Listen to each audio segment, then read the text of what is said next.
It is as virulent as the Omicron. Okay, So and did you see this? it is, yeah. So there's that. As if That Liz is- doesn't have a message. What the? We are on air. Okay.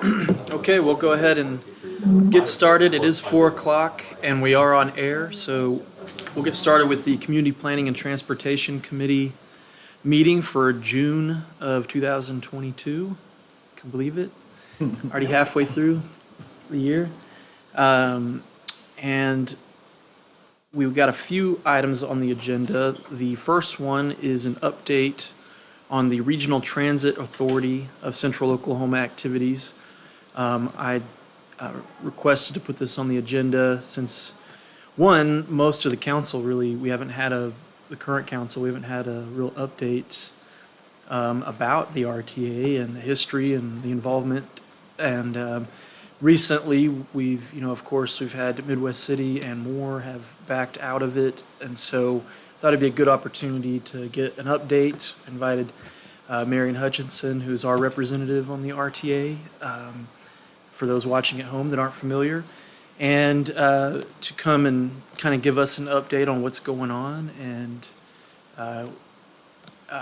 for those watching, we also did increase our funding commitment based on the departure of some other entities. So given that, it'd be a good opportunity for us to kind of look ahead at what we want to do here in Norman, if we want to continue the path, or is there a reason why we shouldn't? Or so we can go ahead and get started. And I don't know if staff had anything that they wanted to talk about, or if we could just go right into Marion. Yeah, that'd be great. Perfect. I appreciate the invite, Stephen. You've been involved in these issues about as long as I have, and I can remember back years. Remember the on-track. Many of the Present, meetings. yeah. So, there's so much to cover if you're new to the subject. I don't really want to, spend too much time on the past. There's a lot of information out there. You can go to the RTA website, or you can look at some of the historical documents I'm sure that council has. But, this all just real quickly, if you're not that familiar with it, really this all started back in kind of the first meetings of the cities back in 2009. And Mayor Cornett and ACOG kind of formed and hosted some regional transit dialogues. The first one lasted about a year and a half. A lot of participation. Norman was heavily involved. They had committees on economic development, transit development, finance and governance. And at that time, Midwest City was a member, as well as Del City, Norman, Edmond, Oklahoma City. They all participated. And then there was another, that kind of came up with some recommendations. That was like early, just preliminary looks at how do other cities do this. And, as we start thinking about maybe forming a regional transit authority, how should we be looking at doing it? And that ended maybe in 2010 or so. And then 2012, the RTD2 picked back up again, and same thing, except they carried on further. At the end of that period, there was more details on how you would create a district, how the governance, recommendations on how the boards would be made. And these were all basically decisions being made by the cities that were involved. And then a couple of years later, it got more serious, and they formed the RTA task force, which essentially became just the mayors of all of those cities participated. Now, all those times previously, more had not been involved. They'd been invited, they just really weren't interested at the time.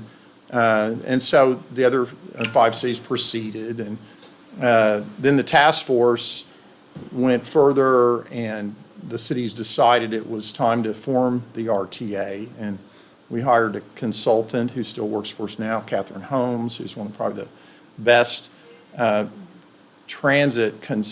transit consultants in the country. She at one time worked she was general counsel for the Utah Transit Authority for 7 years. She was general counsel for the Washington Metro.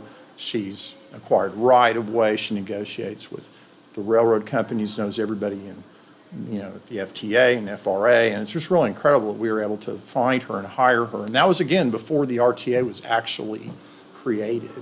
And then, I think it was 2019, the mayors finally, reached an agreement on a trust indenture and formed the RTA. And with no dedicated funding source yet, until the cities decide to do that, that means, one, for sure, we can't be out constructing and creating a system, but we also aren't funded internally for our own staffing and all the research and planning that has to go into that. And so initially, ACOG, who had kind of hosted and facilitated all those previous discussions, agreed to be kind of our interim staffing. And then there's been a number of things kind of said out there about why we departed ACOG and went to Embark. And most of what is said out there is kind of not very accurate. And the truth is, if we're going to become a credible authority and acquire federal funding, which we can't build this system without significant federal matching, funds. That's it. We need federal money. You've got to be able to show institutional capacity that you are able to manage federal money. Well, we're a new authority. So the best thing we could do is, as we start these initial planning studies to figure out what we're going to be doing, the RTA needed to be in a position to be either the direct recipient of those planning funds or the subrecipient. It's the only way we were going to look like it's our credit. And for whatever reason, I'm sure there were technical reasons and others, that could not be arranged through ACOG. And we tried hard to do that, but for whatever, I don't know, it was not really, said that it was possible. However, we were able to go over to Embark and have their staff, and Jason Fairbrush, who's, I'm just a big fan of Jason and his ability to manage things, they were able to make arrangements. We had some technical meetings with FRA, FTA, ODOT, and managed to make those funds available in a way in which we are a subrecipient. And so that's kind of how we moved over there. And then we were able to, the next thing was we acquired some pretty significant grant money and then hired our first consultant after going through interviews and going through the selection process. And the name of the firm's Kimley Horn. And frankly, at the time, I'd never heard of them. But the more we looked at the submissions we had in, they were obviously like one of the top firms in the country for specifically working on development of rail transit and the types of things we were going to be kind of geared towards. And there were some other good applicants, but so we moved quickly into that. And I tell you, it's just been, they've been phenomenal. And here we are just we'll be going into our third year with them. And the timelines that Catherine and Holmes set for us, trying to move forward toward possibly some type of referendum, and it gets complicated aligning yourself with having the necessary planning finished that meets FTA requirements for having your environmental and your preferred alternative done to enter their pipeline for funding, which now has a 3-year limitation from when you enter to when you have to go into construction. And so you've got to thread this needle that, okay, you're going to have a referendum. They're not going to give you that money unless you have a dedicated funding source. And so it's real technical, but at this point, we have progressed very, very quickly and along the path that has been set out. And we are at the point where we'll be able to continue to meet that goal here in the next 2 years. And so where we are now is we have significant discussions with BNSF. I mean, this has gotten to a very high level of technical discussions and legal discussions. I can't, go into all that, but they're very engaged, and they're at the point where they're discussing really how they've seen our system. Getting a system plan was one of the first things we had to have implemented and adopted, which we did last year, before they would really go any further. And with that system plan, they're now looking at what do we expect as far as number of trains, capacity, frequencies, and how's that going to fit in, and what are we going to have to, how are they going to have to move and adjust freight, what additional infrastructure improvements might have to be made to fit you into those slots. And the way it will end up working is, and I had no idea, I've been involved this a long time, I didn't know BNSF actually operates commuter rail systems for other clients. And just like Embark has, who runs the Streetcar. Yeah, so everybody, you've got consultants that run your things. Well, they would run the commuter service. And the best thing about that is it'll be contracted, and it's going to be to your benefit. They're going to run it to your benefit, to the benefit of them to run at night when you're not running, but they're going to run it to meet your requirements. And whereas if they weren't running it and you had to go buy a 20-foot piece of their right-of-way, the entire length from Edmond to Norman, and pay for that and build your own line and stay on that line, this way they can move you around on any of their tracks or sidings or whatever works. So it makes it a lot more functional too. So that's progressed. And as we go into year 3 here, we're actually now going to be looking at, seriously looking at station locations. And I think there's been some discussions with, I don't want to get into all that. I think, Sean, there's been discussions at the staff level with Next Thursday. RTA and Jason, the Fairbrush staff, and Embark's our staffing, and about the need to start seriously considering each city to secure whatever those might be necessary to secure, or to locate and decide on where those stations are going to be. It's going to be really important. And so this next year they'll be identifying those stations, and that's going to be a big thing. And Are we recording? What's that? Are we recording? Believe so, yeah.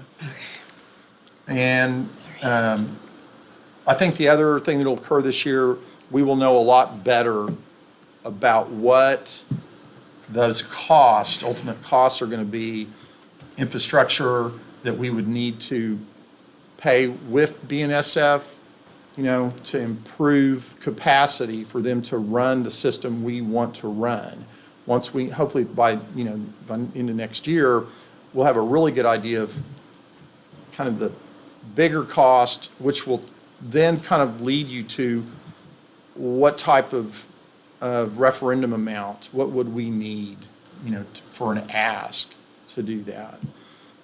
So that's kind of the stats. It's really exciting. I mean, it's amazing what progress has been made, and a lot of the things that we did years ago, the commuter corridor study and others, were a little bit deficient on a lot of these questions. Up until we started this discussion, all the way back to 2006, when the fixed guideway study first came out that proposed commuter rail, no one had ever talked to BNSF. It's just assumed, oh yeah, we're just going to run the system on your tracks, and but now we actually know. And so there was a couple technical requirements to first get there. We had to pass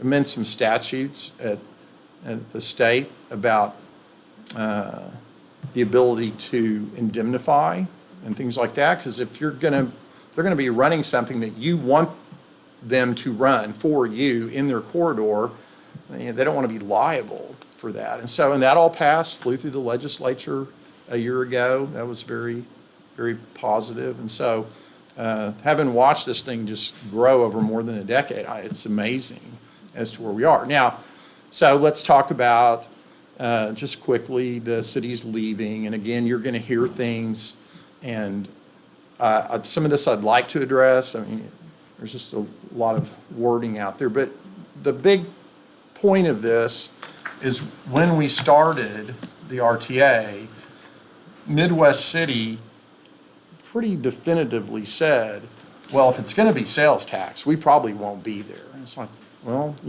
we'll do our best. But that's not really our decision. The original statutes that were put into place to allow for an RTA were put in back in 2009. In Midwest Cities, it was Charlie Joyner, their representative for Midwest City.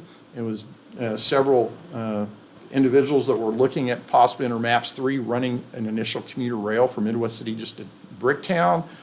They're the ones that, got this originally formed, and the only thing allowed in there is sales tax. And as city leaders, more than well, if you could get somehow your finger for operations and everything into the ad valorem at the state, everybody would love that. Apparently we're, the only state that in the country that doesn't allow that. And so the idea that people are saying, well, the RTA is not looking at any other, funding options. Okay, well, one, we've looked at all the funding options. We had URS doing a huge review of just about every hotel tax, you name it. I've got a spreadsheet that one of the reps did for us on the task force, just details it all. But when you look at what's significant enough to actually hit the matching amount you'll need for building these kind of systems, you don't have a lot to choose from. Sales tax, ad valorem if you could get it. There's little bits you might be able to get here and there, but the current statute just says sales tax. And so, yes, we could, as the RTA board, decide, let's go back to the legislature and ask them to give us, ad valorem, but I think that's not a wise thing to do. I don't think it's going to go anywhere, and so that's what we're stuck with, and I think that's the main reason that Midwest City got out. Now, Moore was never originally involved, and it joined the RTA at the very end when we formed it. The task force invited, hey, and they came on, but it was the same way. They've been, well, we're not sure. They don't even really have bus service. So it's not, transit hasn't been something on their, on their front page. And I think that this kind of. They're going to be one of the bigger towns that doesn't have any public transit. Right, now one thing, and I want to set this straight too, because this has been reported in several, it was stated by the Midwest City officials at their meetings, it's been in the press, the RTA could do 4% sales tax. The original statute limits it to 2%. There is not, even DART in Dallas, one of the largest light rail systems in the country, is only done with 1%. Salt Lake City, that's similar to what we're looking at, has commuter rail, some light rail, streetcar. They're at like 0.68% for years. So the idea that it would even be, beyond 1% is just not even really fathomable. Right. And again, it's not, the RTA board, we as a board cannot make that decision. We're your representatives as the authority. It's the cities that are going to decide what are we going to do. It'll be your decision. It's not our decision. So there's a lot of things that have been said.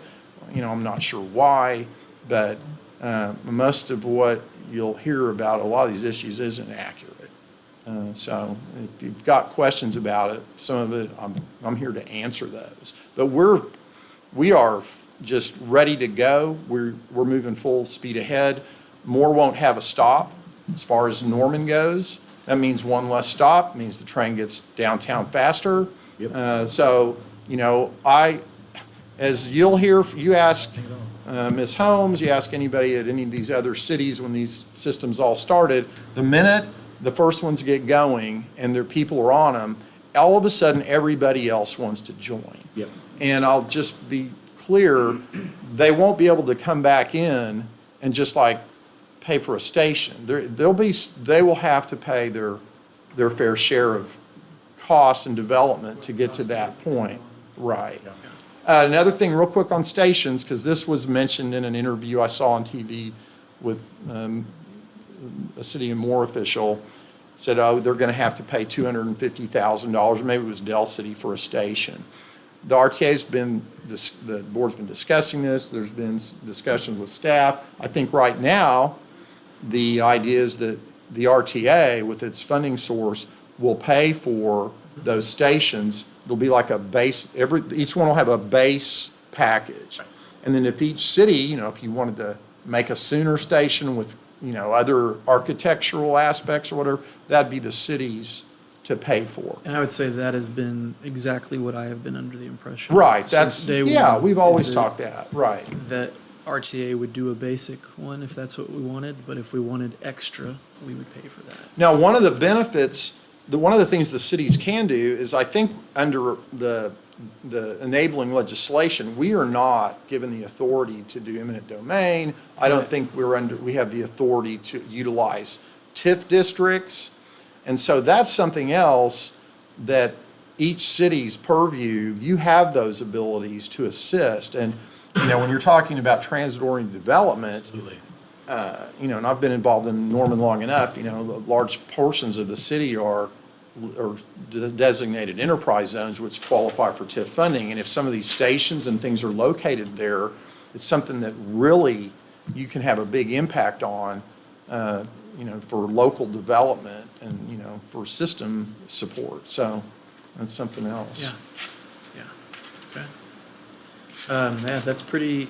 Hope it's To what hard I've been aware to of, condense yeah. it all, Yeah, and I know we've talked about in the past 4 stations in Norman, South, Lindsay Street area, like classic Highway 9 South, and then Lindsay Street as like an event one, and then downtown Main Street, and then Tecumseh Road area. And I can say this, I think it's been stated at one of our meetings publicly too, that BNSF is open to consideration for, in addition to the normal frequency, like special game day trains. Yeah, and that I think is important too for those concerned because of the OTA and the Turnpike. Right. Yeah, the RTA does not have eminent domain authority. Right. Like they do. Right. And to my knowledge, we've never talked about using eminent domain, using the existing rail, the existing right-of-way. Maybe there's some sections that get doubled, but it's not been a conversation that we've really ever anticipated having to take anything from anybody for this. And the Robinson, it's also important to note, the Robinson Street underpass, when it was built to accommodate a double track at Which some was point. great So, forward-thinking. Yeah. I know we were in addition to the road, the bridge that we're building for the street, anticipated the potential double. Now, track. one other thing that's real exciting, I'll report on before I'm finished, is that at our last meeting, Catherine and our consultants made us aware that, I didn't know about these, with the current administration and the passage of the infrastructure money and all this, FRA, Federal Railroad Administration, has a large pot of money available that they want to get out for planning funds. And when I say planning, I mean intro planning, environmental engineering planning, covering a large percentage of costs for things. And we have applied for one of those, and these grants can exceed $100 million. And what's really exciting is it's not FTA, which is totally transit focused, it's FRA, anything rail.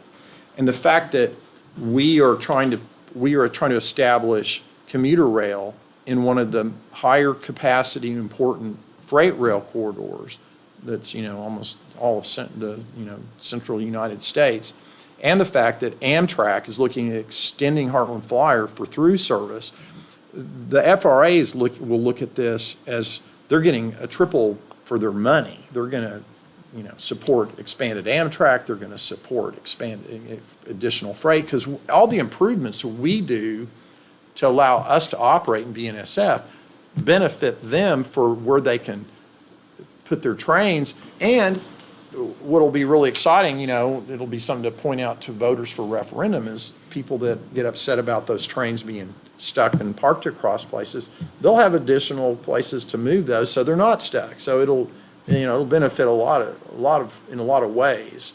So they feel really good, and I feel really good about the ability to leverage those grant funds. And what's especially of note is we cannot get FTA funding, which is the money you need for matching federal money for construction, until we have a dedicated funding source. We do not have to have passed a referendum or have a dedicated funding source to get the FRA, that FRA planning money. We can get that now. And that would actually go through almost paying for year 3 and 4 of where we're going almost get you all the way to construction, all your engineering and planning and all that. Talk about a good carrot to put in front of voters too. So we've already secured $100 million for this, and it's just all the more reason to follow through with the plan. So Yeah, the sales tax has been the only thing that gives me heartburn as well. I mean, I can Right. understand why other communities feel that way. Ours, if we did a full percent, we'd be almost 10% in Norman, and that would be a hard sell, 'cause especially probably with more not being in, they'd be able to say, well, look, we're only 850, and your Norman's over 1% higher than. Yeah. But we'd be able to say We're- we have a direct transit to OKC and they don't. So- We're all ears and open to all suggestions Yeah. and look at everything we can for funding. I have viewed that as potentially the biggest hurdle. Really, is that depending on how much of a percent it is. Maybe it's Right. 50, or or So the half a thing to percent. know, I mean, you look at every other city, they're all that way. I mean, Yeah. it's just hard to avoid. Yeah. If we could get the state to look at things differently, like we would like them to look at it differently on a lot of things as far as what you can apply ad valorem towards and that, I'm all for it. well, in that regard, have the counties at all been approached on this? Speaking of ad valorem, I know that Cleveland County encompasses more than just Norman and Moore, but just a thought. Curious. When the task force originally looked at forming the RTA and the leadership and how that would be done, it was there. There's a lot of them around the country. Some of them have state officials that are involved. Some of them have county. A lot of them are city only, like DART and I think Denver RTD and UTA. There's a lot of things you have to consider when you get into that. So I don't know. There hasn't really been any discussion about how to involve county from an ad valorem point of view, as they're not really represented in a board member. They're not really part of the RTA as a county. It's a city effort. When you brought up the idea of Right. TIF districts, it made me really Right. think. No, they're going to be no. the direct beneficiary of increased Right. property values and Exactly. things around the Yeah, station. yeah, So yeah. I mean, it would make sense that they spend money to make money. I think early on, if I remember back in some of the RTD and all of that, I don't think we saw the support from the rural county areas Sure. for transit at all. And so I think a lot of it was kind of, set that way. It just, they weren't interested. And I think we talked about it a little bit last night that I felt kind of that way about a lot of rural residents in Norman potentially wouldn't support this because what are they going to benefit? They don't live close Right. to campus or Main Street. And, but I think now with the Turnpike discussion and a lot of what's been thrown out is that that's the only solution to relieve congestion. Yes. And It's a great argument. So I think a lot of those folks that maybe not would have previously been very interested in a rail-based transit option, I think are more so now. right. Kind of paying attention to.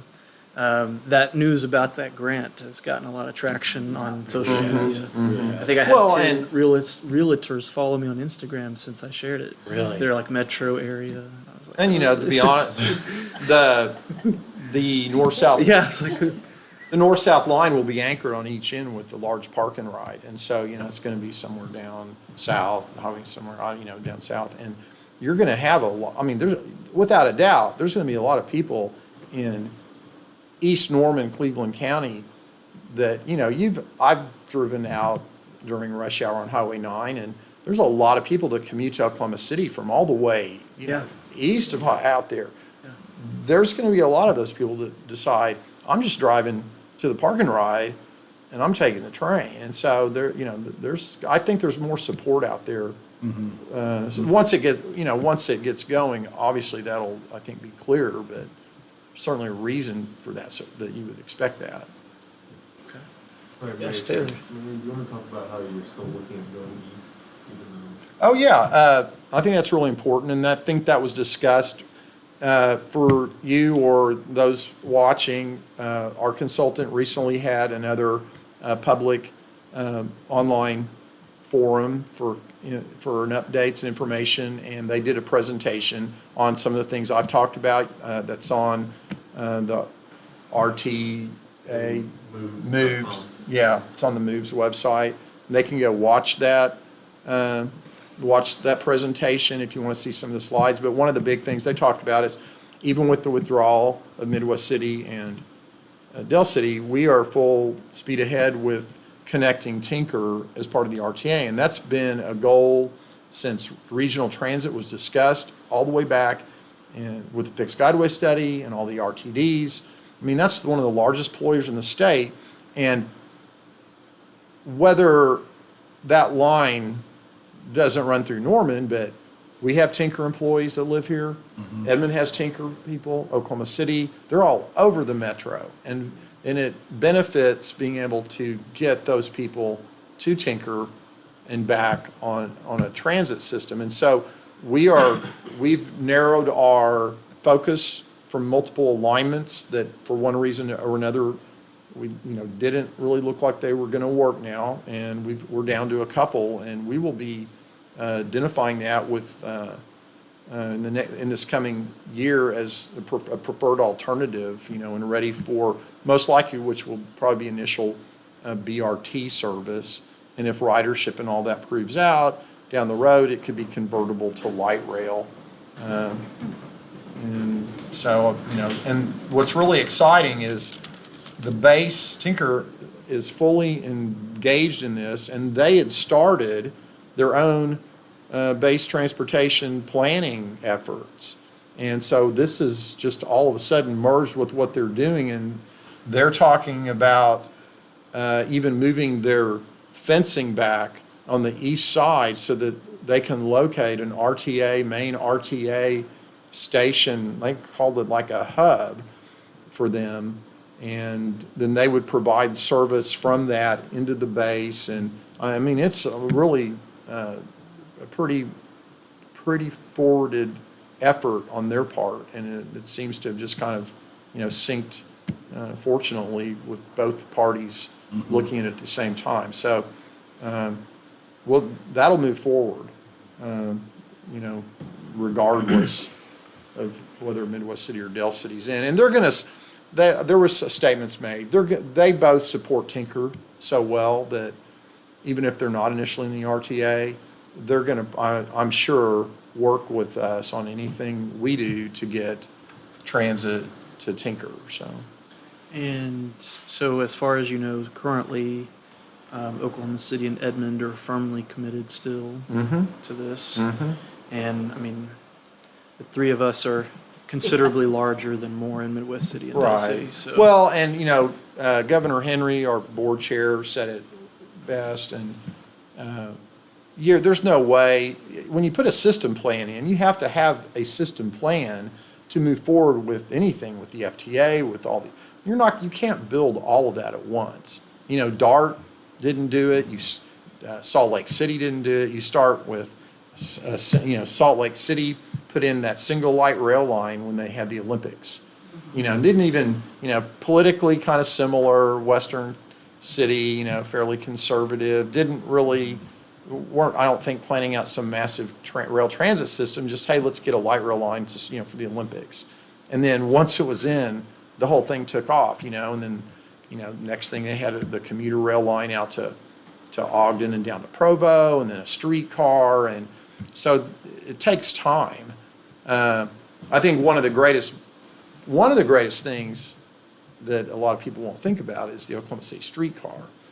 And I was involved in a lot of that on the outside during MAPS 3, mainly to help ensure what was put in was going to serve the bigger system, because a lot of focus was on what's it just doing here. But the whole point of that was a piece out of the fixed guideway study, because when everybody gets downtown, you have to be able to get around to your office and stuff. And so it was kind of, there was a chicken or the egg just arguments. Well, do we build the commuter rail line first and then we put the streetcar in? Well, if you do that, who's going to ride it until there's a streetcar? Well, if we build a streetcar first, then you don't have the commuter rails, you're going to have all the ridership you need. Well, maybe not. And so, there's trade-offs. And so it's great that it's there because it's ready. It is ready the minute people step off at Santa Fe Depot to distribute people throughout downtown Oklahoma City. And then, of course, once that ridership grows to that level, which it'll be pretty enormous, then you can expand that line to easily over to Health Sciences Center. Then you get reason for expansion of the streetcar. And the last thing I'll say is this thing about bus service.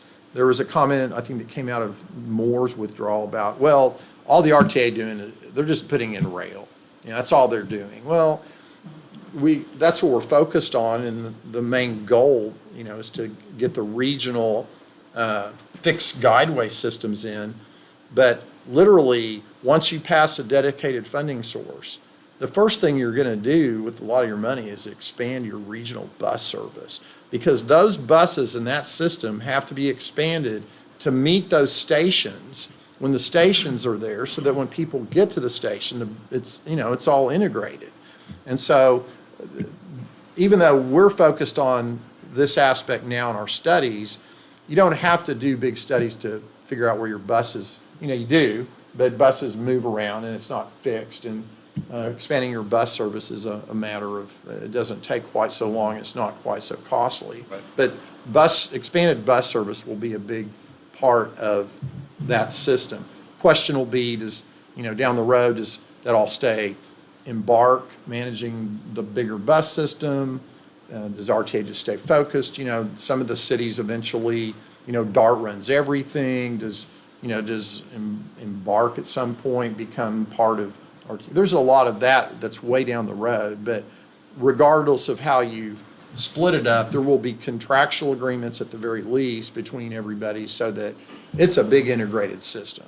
And I think that's really important for people to know. That's also been the plan for as long as I've known. It's surprising to me that some other folks or communities have been unclear about it, but my knowledge of this since the beginning has been, yes, this is a metropolitan transit system. Right. That has a pretty heavy focus on this rail between Norman and Edmond, but that the conversation all along has been that for that to work, it has to have a reliable and bus transit system to get people to the fixed guideway, and that it would be a system that isn't bound by the Norman city limits and more, that just like DART serves not just the city of Dallas, but the Right. bus system serves most all the suburbs around there, that Moore would have a bus system that would be the same as Norman's bus system, and Oklahoma City and Edmond's system, and Midwest City and Del City, and hopefully West too. But that was my impression the whole time, is that yes, it would be a metropolitan public transit system. And I think, that's why I'm really glad you invited me today. I think it's important for these discussions between each city's RTA board member directly with council members. Yeah. And, you don't want to say, you can't be too harsh about some of the things that get stated out there between public council officials and that, because the truth is, this takes so long that when you started, for years, I knew who each mayor was and who each council member was, and they all knew what we were doing. And then it just goes on. All of a sudden, they're gone. And then if the new people that come in don't have the opportunity to be, fully informed, and there's so much just to understand some of the basic, concepts of it all. So I think these are really important discussions, because eventually I won't be on the, someday I won't be on the board, and you won't be, you may be here forever, so I won't say that. Councilor Hall? I was just going to say that, first of all, I really appreciate the update, and, I've had the opportunity to listen to your presentations several times, and how fortunate we are that we do have the continuity with you being willing to serve for as long as you have, and how exciting it is when you put in context of where we started and where we are now. And I think, you know, one of the motivations of all of us on council when we chose to really step it up and take over the transit system in Norman, one of the motivations was we're going to be so far ahead of the game by the time we slide into the greater plan. Exactly. And I am really proud of all the efforts that our staff has made and that the decisions we've made as a council to continue to support moving in that direction. Yeah, and our sales tax that we passed Yeah. for the voters in Norman. Yeah, and it's passed. truly been a lot of people over many years and on council, at our chamber, Yeah. business community, you know, we have, I think, I am not shy to say Norman has led the way on this from the beginning and probably have some of the most involved and educated people in the community that understand where we're going and why we need to do it. Yeah, I would definitely mention Tom Sherman. Oh, who yes. passed away Yeah. recently, but he was a big advocate of this and served Norman in that capacity, and really has been one of the people that helped get us here. So, Oh, and I'll give you one last update. So with the other members leaving, the trust indenture is being updated in order to balance out the voting protocols. It's not super complicated. The suggested, and this will have to be approved by council, this isn't our decision, the suggested idea is that we like a board of 7. The suggested new membership would be 2 directors from Norman, 2 directors from Edmond, and an additional director from Oklahoma City, so they'd have 3, and they're split out. So that'll probably be coming to council. Our board approved that to go forward. You'll be seeing it probably pretty soon. Once that is approved, we will need to be considering, you will need to be considering who that Additional other appointment. representative is. And, you know, I would certainly encourage us to look at those that have pretty good background, someone that's been around or, you know, and is in a position to really assist the board with expertise in where we're going to be in the next few years, you know, because some of those things are going to be a little different than where we've been the last few years. Yeah. So that's coming. And I think it'll be great to have that expanded representation too. and I get a lot of questions too about getting to the airport at some point, which hasn't been part of it, but has been talked about as, you know. Well, and if you don't eventually. know, Jason and his staff were able to secure an additional federal grant for us of, you know, it was considerable, that is going to allow us and Kimberly Horn to look at the line to the airport and the line out to western Oklahoma City out I-40, which is Yukon Mustang. which is very, you know, I would say that, you know, Tinker, other than the fact that Tinker's there, with the growth in the western Oklahoma City Right. Yukon Mustang, which is the highest, fastest growing area, you know, in the state, it's going to be in need as much as part of the system that now, you know, maybe a decade ago when we started, it didn't really look that way, but boy, you know, that's changed. But so we do have the money now, the planning funds to go forward and look at the line to the airport, which, you know, I know more about the technical aspects of it, and it's not that complicated. There's a very unused Line that already goes there. rail line goes almost right, you know, right to Old Rogers. Yeah, that's, I think, a big one that would catch people's attention. Oh, It's yeah. like, yo, I can get to the airport without having to drive up there or leave my car. Pay to park. Pay to park while I'm gone. Well, and I don't know how many stories I've heard about business people that arrive in Oklahoma City. They, you know, they may be going downtown Oklahoma City or to Norman or to Edmond or something, and it's like, where's the train? Where's the transit?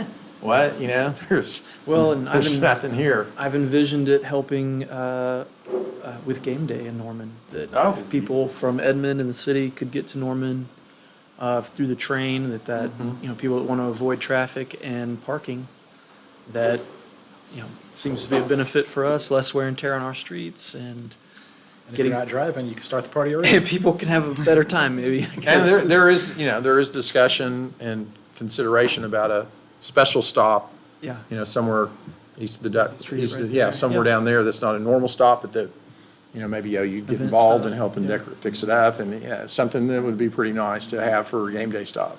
Well, it'd be interesting to have a better idea of, you know, budget costs going forward without Midwest City and Del City, and if they do in fact get out, and that Moore has as well, and see where that leaves us, and what our commitments might be going forward.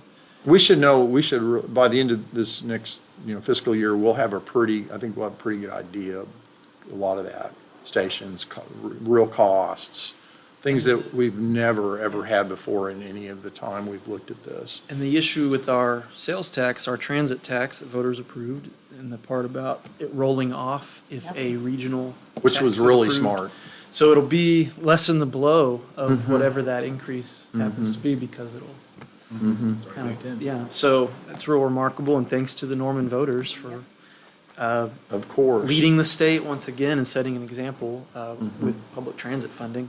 Any further comments or questions from you guys? It's great, thank you very much. Oh, you're welcome. Anything from our staff or? Just want to mention, Yeah. we did meet last week with Jason Farabrush, the director. I think Marion was tied up or something. He is by far one of the greatest volunteers we've ever had here. Thank you, He and Sean. I served on the floodplain permit committee forever, and then it rolled right into RTA. But anyway, they indicated that the departure of the three cities will not result in an increase in our contribution this fiscal year. You approved that last week with the amendment. They're not going to ask for any more until next fiscal year. And as you mentioned, we'll know a lot more then. Yeah, I think budget, it seemed like there was a presentation on our budget about some other cost that, went the other way. And so overall, it was going to be a wash. So that's good. We met with Mayor-elect Heikkila too, got him up to speed at the same time, so he was here with us last week. Great. All right. Even though it will cost Norman more up front, we have the opportunity to recoup that if other cities jump in at the end. Right. Okay, I think that's key Right. as well. Yeah. Thank you very Okay, much. I you bet. appreciate it. You bet. All right. Move on to our second item on the agenda, which is a presentation by a representative of Embark on their Climb Ride program. Yeah, should. I'd just like to introduce Dr. Marilyn Dillon. She's their Embark's Mobility Management Administrator and ADA Coordinator. She's a great resource for us. Jesse Rush is also here, their Assistant Director of Operations. But just a great program that Marilyn will definitely go into, but just wanted to bring that to you guys just as it's a great story. So that's what I'll leave it at. Wonderful. Well, I want to thank you all for letting me come and talk to you about, we affectionately call it our baby, which is the Climb Ride program. So how did we get here with Climb Ride? Well, about 4.5 years ago, Sue Ann Arnall, who is a philanthropist in Oklahoma City and CEO of the Arnall Family Foundation, she is deeply involved in the child welfare system. And so her program manager at Child Welfare was meeting with DHS staff, and they were talking through it. At the time, DHS was reunifying about 35% of their families that went into foster care into the child welfare system. The rest of the children were being adopted out or aging out of the system. It was taking a significant period of time. The goal was to do it in about 12 to 16 months. Many of those families were in the system for well over 2 years. And so the question was asked, so what's wrong? What's the barrier? Why are these people not reunifying? And the answer over and over and over again was transportation. And I'm going to get a little bit into the weeds about what child welfare looks like and why transportation is such a barrier. But the partners in this were the Community Transportation Association of America. We partnered with the Oklahoma Transit Association, and then Embark was the third partner. And we won the grant, of course. It was $1 million grant for 4 years to try to move the needle on those outcomes. So what did we do with the Climb Ride program? We wanted to be innovative when we started this. We spent almost a year before we even piloted a trip trying to truly understand what happens in the foster care system so that we weren't tacking on a transportation program at the tail end of what was going on inside of DHS. We wanted the transportation to be a support system for that. And so we were really, really fortunate with the staff from the Community Transportation Association of America in Washington, D.C. We're able to come down here multiple times. We had meetings with everybody from case managers to people that had gone through the foster care system. We talked to the children that had aged out of the system and not been able to be adopted. We wanted to really, truly understand it. So what we came up with was the Climb Ride program. What this does is this actually embeds a mobility manager into the DHS system. So she is actually embedded in DHS in the child welfare system in Oklahoma County. We actually, with a joke around in Mark is she'll walk into the office and people don't know that she works there after 3 years because they don't see her that often. She's usually over at DHS. So, but our goals were that we got from the Arnold Family Foundation were, we want you to improve the time to reunification. 24 months is too long. We need that down. 12 to 16 months it would be more reasonable. We wanted to, as a transit agency, promote transit, to promote public transit. So that was our internal goal is how can we improve these people's overall familiarity with transit so that when they get out of the system, when they reunify their family, they're still put together for success. About this time, I met a gentleman named Dr. Chan Hellman from the University of Oklahoma in Tulsa. He has come up with what they call the science of hope. Okay? So basically what it involves is teaching people how to develop hope, how to develop goals that they can improve their life situation, but at the same time, helping them work through what pathways they need to get there, because a lot of these individuals are in crisis. When you're in crisis, your focus is on the glass of milk you just spilled at your feet. It's not 2 years down the road and how am I going to get to my job in 2 years. It's what am I going to do tomorrow to feed my kids. So so we wanted to provide that kind of level of support to them. And then, of course, we wanted to help the DHS staff because what we found out during our early planning was these caseworkers were spending an inordinate amount of time just moving people from point A to point B, not helping them improve their situation, just driving a car. And that's not what we're paying them for at the state level. So we wanted to help them with that. The other thing that we realized when we started into this was that if we pair this correctly, if we build this right, we are going to be able to move that needle. And we were very, very successful in moving that needle. We also wanted to make it replicable. We wanted to make it to where we could take this system and plug it into mental health and substance abuse, plug it into the workforce development group, plug it into the developmental disabilities group, plug it into the Department of Rehab Services, any place that was dealing with a group of people that were transit dependent that needed to complete a program. So in child welfare, when you go into the system, when the court is intervening and they've taken the children away, the family, the parents, each parent gets what's called an individualized service plan. This can be upwards of 20 trips a week. If you don't have a car, if you don't have a job, if you don't have family members that don't work during the day because all these services are happening 8 to 5, Monday through Friday, then how in the world are you going to do that? Some of them are on public transit routes, but every single one of those appointments is time dependent. If you have a court case, you can't be late to that court appointment. They have to be randomly drug tested 3 times a week. You get the color drawn. If your color is drawn that day, you have 4 hours to get there. And if you have no car and you have to take a bus trip and transfer 3 times and you're late, then you're in trouble. So what we did was we paired on-demand and public transit. So we do provide them bus passes if public transit is an option, the place that they're going. If they need to go there, we provide them bus passes. But we also use an on-demand service with one of the local TNCs. I'm sure some of you have probably heard of Cinderide. Their model is very similar to the Uber and Lyft model. We also use Uber a time or two with this. The other wonderful thing about the Climb Ride program is it provides travel training. So we developed a transportation familiarity scale. We give this to these individuals when they start the program. We help them learn how to navigate the transit system, how to plan a trip, so that when they're out of the system, when they've got their children back, when they're no longer court involved, they're still set up for success. That was always the overarching goal. Desmond Tutu has a quote that says, "We keep pulling people out of the river. Maybe we should walk upstream and find out why they're falling in." And that was kind of the goal of Climb, was let's find out why everybody's falling in and keep them from falling in again. We also offer flex trips because we realized very quickly after about 2 months into this, we needed some sort of an incentive to engage, because that is one of the problems that DHS has, is if you're overwhelmed, if you're under constant stress, you very quickly start pulling away and disengaging from those services. If you're only meeting with your caseworker every 30 to 60 days, by the time the caseworker figures out that you've disengaged, If you're a substance abuser, you're likely using again. If you've been drinking, you're likely started drinking again. If there's other stressors in your life, you've started going back to those behaviors that got you in this situation in the first place. The great thing about Climb and about that embedded nature of the program, that mobility coordinator knows within 7 days. If they disengage, we know because they didn't take the trip, because they didn't go there, because they were a no-show, because they called and canceled. We know they're not engaging. So we immediately call the caseworker. We've turned around, I think, 12 cases that would have disengaged and ended in termination of the parental rights just because of that disengagement, just because of that early intervention, just because somebody called and said, hey, what's going on?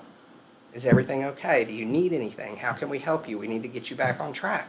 That was all it took. And it put them right back on track, and they all succeeded through it. The other thing we put into this was expectations and accountability. You have to be engaging. We don't throw the resources at you forever. If you cancel all your trips and you've stopped engaging and your case is headed towards termination because of your behaviors, then you're no longer eligible for Climb anymore. You have to have a case goal of reunification with the family. And the last thing we did was a Capstone Reward. So for the employees that are, for the families that are successfully reunified, they get a 1-year universal pass on Embark's streetcar and the public transit system in Oklahoma City. So they're set up for a year afterwards with the ability to get from point A to point B. And then, of course, we use the Science of Hope almost every day with this group. So how many trips are we doing? Well, as you can see, in early 2019, we started in October of 2019, just in one of the small offices in DHS in Oklahoma County, and started providing trips. As everybody knows, in March of 2020, we had a pandemic, which was an interesting thing to try to go into a full launch of a new program in the middle of a pandemic. But we were successful. By the end of March 2021, we were in all the DHS offices in Oklahoma County. What we found that one mobility coordinator can handle about 50 cases. If it gets any more than that, then we're back to the place where we were before with DHS caseworkers being overworked and people falling through the cracks, and we didn't want that. So we've kind of established that. This kind of shows you what types of trips they take. The vast majority of the trips, about 39% of those, are visitations with the children, because study after study after study has shown that you have greater outcomes in the child welfare system, more positive outcomes, the more time the parents can spend with the children. Okay? And then obviously we take them to UA, counseling. There's all sorts of classes in those individualized service plan, everything from domestic violence intervention, parenting skills, cooking classes sometimes, nutrition classes, you name it. And then of course court and evaluation. And then we built in the flex trip model. So if they've been in for 30 days, they don't have any no-shows or late cancellations, they are actively engaging in their program, and they haven't tested positive on a drug screen, then they get what's called flex trips. They get $250 a month in a wallet. They can use it in any way they want to. They can use it all for on-demand trips. They can use some of it to buy a 30-day bus pass and then use the rest of it to take on-demand trips. Those are trips that aren't covered under their individualized service plan with the court, but they're trips that we feel are important for success. Going to get a GED. I need to go get my driver's license. I have a job interview. All of those types of things to create success. So we wanted to have something in there for that. So what do we do? Well, we did it. We improved the time to reunification pretty substantially. At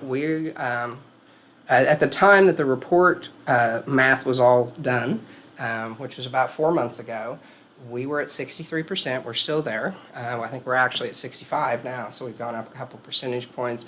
And our average case closure time is about 16.5 months.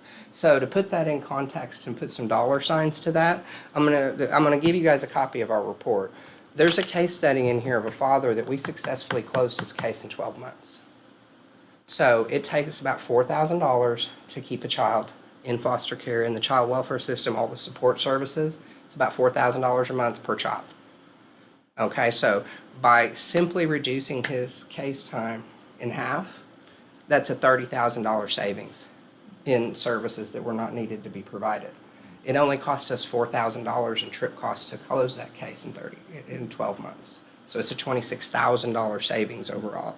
So it's pretty good. The transit familiarity scores of all of our participants when they come into the program versus when they leave the program are improved. And DHS staff no longer transports anyone. We do all of their transportation for them. And probably one of the unanticipated consequences of this has been no recidivism. No one has come back through the system that's graduated the Climb Ride program. They have been able to be stabilized and improve their life situation. The piece of this that the Oklahoma Transit Association did for us is this. And the link to this training is in the report. It is absolutely free to anyone. It is focused a little bit on transit, but it's more focused on understanding people that have had trauma. Well over 70% of individuals, adults in the United States, have experienced some form of trauma. And knowing how to deal with individuals with trauma is extremely important, especially in a public transit situation. We have mental health issues in the homeless population, things like that we need to equip our bus operators for. So Oklahoma Transit Association developed this. It's about a 20-minute online training. It's available free on the Community Transportation Association website. We've had over 3,500 transit professionals across the United States take this training since it was launched about 1.5 years ago. I do encourage you to check it out. It is really interesting. And with that, that is all I have. Okay, so this is not currently being provided in Norman. No, we have met with Secretary Brown at DHS, and he has asked us to develop an expansion proposal. Right now, it is only in Oklahoma County. Okay. But they are highly interested in an expansion. And so we are working on some preliminary costing on that right now, and we'll start some meetings with them soon. I think we would be very interested in doing that here. Yeah, we're thrilled with the results of it. We presented it at multiple transit conferences. North Carolina is taking a hard look at doing this in some of their programs. Virginia wants to take a look at it, and so does Ohio. So we're excited about that. Councilman Roll? So what was the grant funding source, did you say? The Arnold Family Foundation. It was so a they private foundation completely that was funded it? Mhm. Okay. They even fund the mobility manager's salary for us. Okay, So, yes. yeah. And it's a four-year For-year grant. grant? With the pandemic and the courts reducing the amount of ISP trips they needed to make during the pandemic and switching to some virtual thing, and our overall cost of our trip provision has actually gone much lower than we had projected when we actually got the grant. So it actually is ending up being a 5-year grant instead of 4 because we were able to save enough money.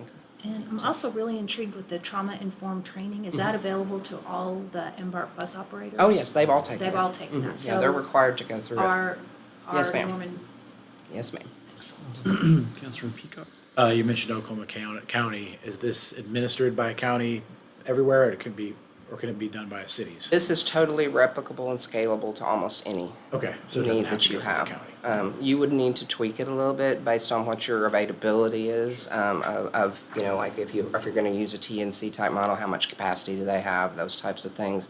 We've also explored, because as you may or may not know, we have a partnership with the Palomar Family Justice Center in Oklahoma City that does domestic violence. We have a van and an operator embedded at Palomar, and that's what she does during the day is move Palomar clients around. And obviously the van's not always full, so we've actually explored commingling Climb Ride participants onto that vehicle to save additional money, which is another reason why we have 5 years of grant funding instead of 4. So it's enabled us to test a lot of those assumptions that we've always thought we could do with the right software and the right program model. It's allowed us to really test those and kind of expand our wings as far as my mobility goes. Well, this is an incredible program. Yeah, I'd love to see what it would take to bring it down here to Norman. Councilman Roll? And I was just going to comment, it couldn't be more timely with other challenges that we're facing with various populations within Norman. So, really appreciate the Yes. presentation. You're very welcome. Very Very intriguing. much. I look forward to hearing some more in the And I future. brought you all copies, and then I brought you a bag of copies for if there's anyone that's not here that needs one. Okay. Thank you. Yes, thank you very much. Item number 3 on the agenda today is an update on the Go Transit study. We have Taylor here. Thank you, Chair, and I guess welcome to Transit Day at CP&T. One of our favorite topics. I know we're going kind of over 5 p.m., so I'll try to be brief with the next 2 items. But just wanted to come back to you all with a brief update on our Go Norman Transit study. earlier this spring, you approved a amendment to Nelson Nygaard's contract to go back and amend our Go Norman, or look at the assumptions of the Go Norman Transit Plan, because the city ended up purchasing the property at 320 East Comanche. And in the plan, we had assumed the depot would be the bus transit center. So we needed to go back and refine how the routes interacted in downtown. And just wanted to rehash some of that history and then go over those results. So here's just a project recap. We spent about 11 months, a year, working on the Go Norman Transit Plan initially, completing it in June 2021 with a unanimous council vote to adopt it. So it is the city's approved transit plan. Before that, the Comprehensive Transportation Plan has a transit plan embedded in it. But again, once we moved from OU to the city, there was a lot of assumptions with the university keeping some of the routes. Just a lot of the data was outdated, so we needed to go back and rethink our transit system. And what did the city want to do with the routes that we inherited and that we were now operating? So we spent, again, 11 months, had 3 rounds of community outreach, had a great turnout, especially online surveys, but we had paper surveys on the buses as well, especially, again, during a pandemic when you're trying to do public outreach. It's interesting to go through that, but we felt like we got a pretty good amount of data from the public. And here's some key community feedback that we felt that we got. And on the left, you'll see the blue is obviously a thumbs up, and the red's thumbs down, and then neutral's in the middle. And overall, we had pretty good satisfaction ratings on most of our service, with top marks being safety on the bus, reliability of the schedule, the speed of the service, and then the bottom was hours of service, which actually we have a pretty good swath of the day during weekdays for hours of service compared to some other communities, but they wanted to see higher or expanded hours of service, comfort at bus stops, so some more amenities, and then the days of service, which probably really speaks to Sunday, since that's the only day that we don't operate on, right? So overall, good remarks, and I will say we did another market survey last fall, and the results are in, so I'd like to come back in a couple of months and bring that back to you. There's really good updated data on the market survey. But and then when we asked them on scenarios, we got some good feedback on what scenario they like, and I didn't bring the scenarios with me because all this pie graph shows you is they were supportive of some sort of change. So the existing service got a 9%. Hey, we just want to leave it alone, and 18% were not sure. So about 30% weren't sure, but overwhelmingly the rest of the results were, hey, I want to see some change, right? Either scenario A, B, or a combination. And we ultimately went with a combination, and I'll show you those proposed changes here in a minute. And at the end, the 6 recommendations were, we've talked about this before, but update and streamline the route network. So make them bi-directional. So you get off at, we'll just say you get off at Target, go do your business, you go across the street, you go back the same direction you came, and you know the path is relatively the same. You're not riding the bus completely around the loop and having to navigate the system. Downtown Transit Hub, which we talked about, now 320 East Comanche. We want to expand bus service, so we have routes identified for that. Standardize the fleet, which we're actively working on, ordering buses and continue to get grant money. Continue to operate fare-free. There was a fare analysis in the Go Norman Transit Plan that they did, and just the amount of capital costs that it would take to implement a fare program was cost prohibitive, and that was the recommendation in the plan as well, to keep it fare-free. And then promote transit supportive land use, which we've talked about with the RTA, transit-oriented development, and other things. So here's the existing route network. Again, a lot of these things had to be rethought. Most routes converge at Brook Street on OU campus, just east of the football stadium at the Duck Pond parking lot. And I say most because we have the Route 120 on the northwest side of Norman that just interacts with the 110, established over 10 years ago, and just hasn't picked up the ridership we hoped it would because of the, we think, the disconnect from the other routes. You can see most of their major stops are the ones that interact with 110. We have a growing percentage of non-student riders on our city routes, and there are opportunities to streamline the routes because of the way our streets are are built with the grid network to make them bidirectional and reduce that rider travel time. Again, you can see the big loops that we make. And that was a decision that a lot of transit agencies made in the past of, we have this amount of budget, we could have a lot more areas covered if we do loop routes rather than if we do them bidirectional. So that was just a decision that was made in the past. And then, but then we found out that people don't like to use it because it's not super user friendly, right? And then there's opportunities to hopefully go to some other areas, if not expand access to existing areas. So here's that recommended route network, and I'll kind of flip back and forth just for a second. Excuse me. You can see the change from the loops of the existing network to more bidirectional, with one loop remaining there in the middle. Just due to costs, we weren't able to make all of them bidirectional. But going to the recommended route network, it does establish downtown as the primary connection point. Again, saves riders time. It reinvests service in unproductive areas. So going out to Norman Regional Healthplex on a route straight from downtown through the University North Park and up to the Healthplex, it really streamlines that service and gets people to and from those areas. And then to and from other areas of town as well, you'll see. And it does create a strong foundation for future upgrades and expansion, which is the next slide. And I just want to point out, you'll notice that the Route 111 in the southeast corner is the most highest ridership route currently. And that route is actually recommended to have a higher frequency than all the rest of the routes. So that's why it's bolded like that. The future expansion, so we look at revamping, if you'll see the top two routes in green and purple, revamping those and going out farther north. And then we would like to add a route out east to the East Side Library and then down south to the southeast to the Classen and Cedar Lane Walmart area, but also traverse all those apartment complexes along Oak Tree and 12th Avenue. So we felt very strongly, and the public gave us feedback that those were areas that we need to look at expanding. Again, the foundational route network change, we wanted to focus on to create a system that was as close to budget neutral as possible to get a better service with the money that we have. And then we go to the work, finally, that we did with the amendment with Nelson Nygaard. And that was really, again, to change the interaction of the routes from converging at the depot, which is about right here, to the 320 East Comanche old Chase Bank site.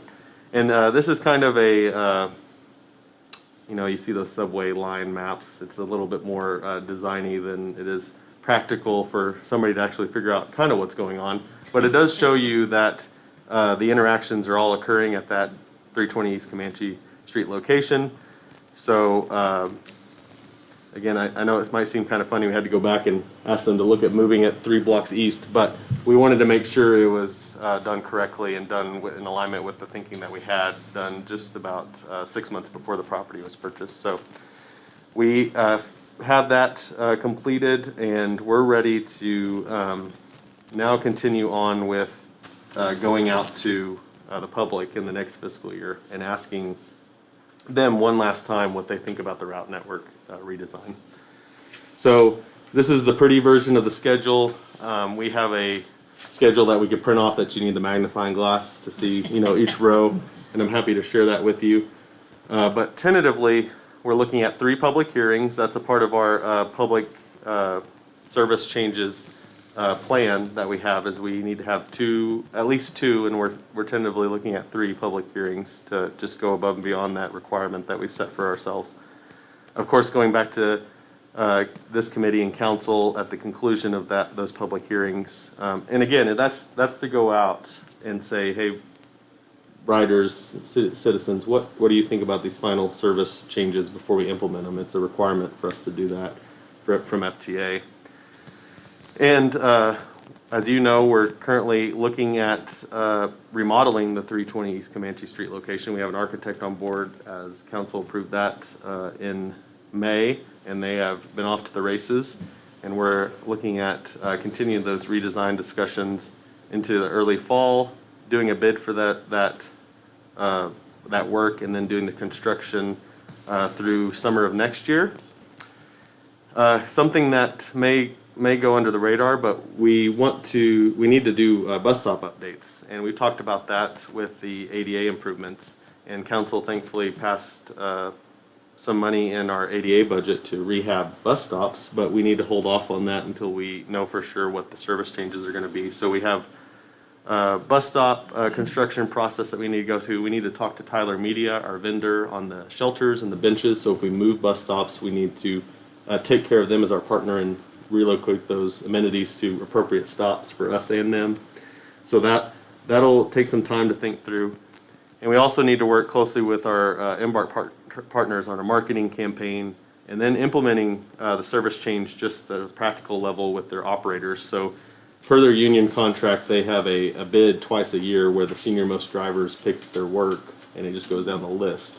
So we've tried to align the service changes with one of those opportunities, which is August-ish, July, August. So again, with this timeline, I'm looking at shooting towards getting those the new service implemented in August of 2023.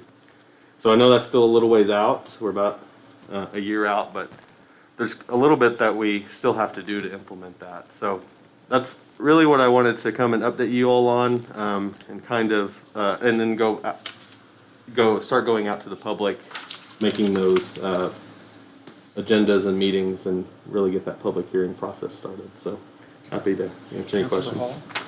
Are you thinking about doing at least one of the public engagement pieces virtually again? It seems like we've had so much better success with those recently than we've had with participating Yeah. in person. I would, we actually had, I don't think it was all of them, but at least 2 of the public participation processes, hearings that we had for the plan. We had it virtual and in person. So I think that would be good to do is, we have the meeting in person, but people can come, just like this, Yeah. can come watch it online and then provide comments and we can answer those in person or over the. Just seems that we've really had some good luck with that and increased participation. That's an option? Yeah. Are we, when we're doing the survey, are we doing it just the general public or specifically people that are riding the route? So like the East Lindsay route, people riding that route, I'd be interested to know what they specifically think about changes to that route. We've had a lot of conversation about Biloxi and Brandywine and then Right. Summer Point on Brooks, or Lindsay, and so there's not been a real great way to, that route just has lots of apartments, lots of people that ride it, and it's hard to, the street pattern over there is not on a grid, Yeah. other than the arterial streets, so, but I'd be interested to know specifically about those riders that are using it, Well, what they think. and it'll be, I think it'll be less of a survey, more of a virtual, like a town hall, public hearing. We'll do virtual, again, like we said. And they're free to make those specific comments like, hey, I don't like this part or I do like this. Definitely like to We're see also a actually- focus on, Happy to ask if those Yeah, pointed that'd be questions too, great. for people that show up. We're gonna do a good job, just like we did with the Go Norman Transit Plan, of reaching out to stakeholders and saying, please post this flyer, send out emails to your staff or to your residents. We tried to compile a list of, apartment complex managers as best as we could, and we'll try to do that again. And we'll have posts on the buses as well. Hopefully people are able to see those flyers. And Okay. we'll do as much outreach as we can. We don't want people to be caught off guard and say, hey, why didn't I get a chance to voice my concern? So, yeah, okay. Anything further from you guys? Okay. Yeah, I just Yeah, have a Councilor couple Roll. more comments. I just am really encouraged when I think about where we started with all this and really being a year away of starting to implement, needed changes. I mean, that we know that we need, and I love, recognizing that we're growing our percentage of non-student riders, and with the changes in the proposed stops, I think that's only going to get better. So just appreciate all of the efforts that have gone into this. And also just want to point out, because it comes up over and over again, and it did just recently, that there is a long-term plan to make sure there's a stop at the East Side Library. If we could wave our magic wand and make it happen, like right now, I think everybody would love to, but at least it's part of the long-term Yeah. plan. And again, we just wanted to preserve or make better the coverage that we currently had. Yeah. And then as funding becomes available, that's obviously up to you guys to some extent. We want to add routes, but with that, we have to think about, again, the timeline. If we need to add buses, was a 12 to 15 month endeavor. And I'm hoping it stays that way, but we'll have to expand buses for our fleet, and we're still trying to right the ship as it is, and hopefully we'll get there in the next few years. But Gosh, we've made so much progress. So, And I do think thanks for your efforts. and I do think there is still interest in exploring. It may not be a regular all-day route to the jail and to More Norman also.